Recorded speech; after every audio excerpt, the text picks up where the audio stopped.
الحمد لله رب العالمين والعاقبة للمتقين والصلاة والسلام على رسوله الأمين محمد وعلى آله وأصحابه أجمعين أما بعد فأعوذ بالله من الشيطان الرجيم بسم الله الرحمن الرحيم إن عدة الشهور عند الله 12 شهرا في كتاب الله يوم خلق السماوات والأرض منها 4 حرم ذلك الدين القيم فلا تظلموا فيهن أنفسكم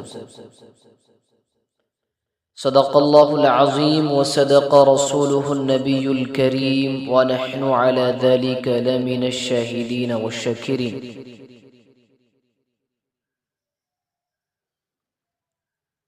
محترم بزرگوں، دینی بھائیوں،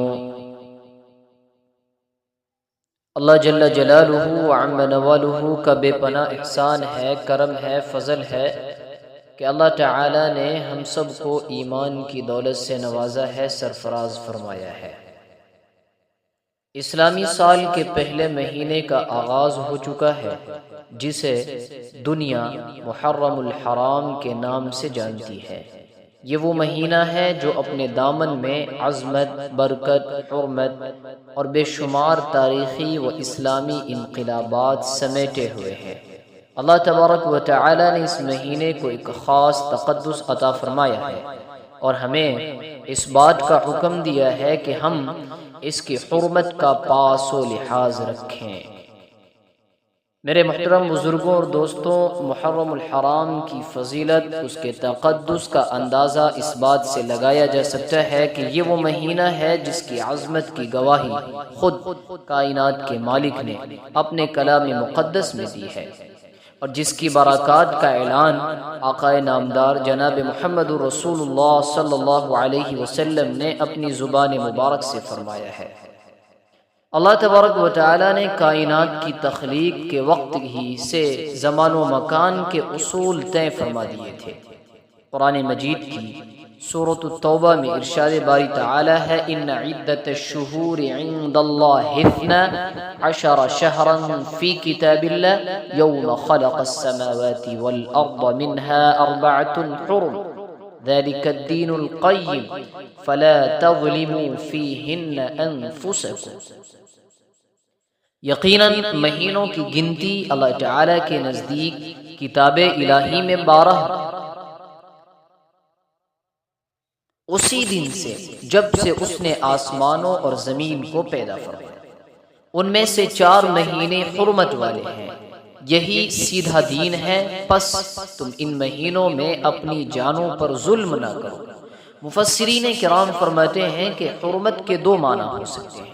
پہلا، ان مہینوں میں جنگ و جدال، خون خرابہ اور ظلم و ستم کو سختی سے ممنوع قرار دیا گیا تاکہ لوگ امن و سکون کے ساتھ حج و عمرہ اور عبادت کی ادائیگی کر سکیں۔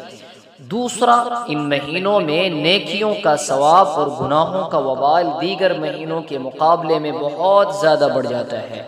اللہ تبارک و تعالی نے انسانوں میں سے حضرات انبیاء کرام علیہم الصلاۃ والتسلیم کو چنا، فرشتوں میں سے رسولوں کو چنا، جگہوں میں سے مساجد کو چنا، اور مہینوں میں سے رمضان اور ان 4 حرمت والے مہینوں کو چنا۔ لہذا قرآن کا حکم فَلَا تَظْلِمُوا فِيهِنَّ أَنفُسَكُمْ ہمیں چیخ چیخ کر، پکار کر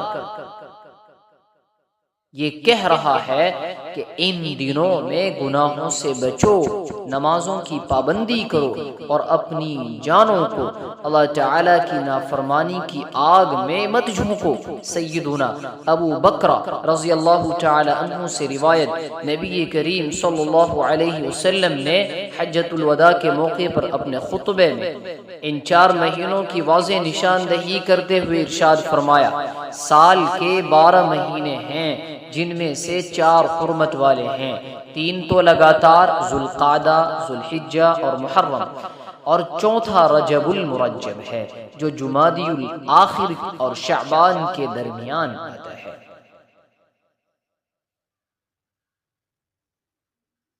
محرم الحرام کی دوسری سب سے بڑی فضیلت یہ ہے کہ سید الانبیاء جناب محمد رسول اللہ صلی اللہ علیہ وسلم نے اس مہینے کو ایک خاص شرف عطا فرمایا۔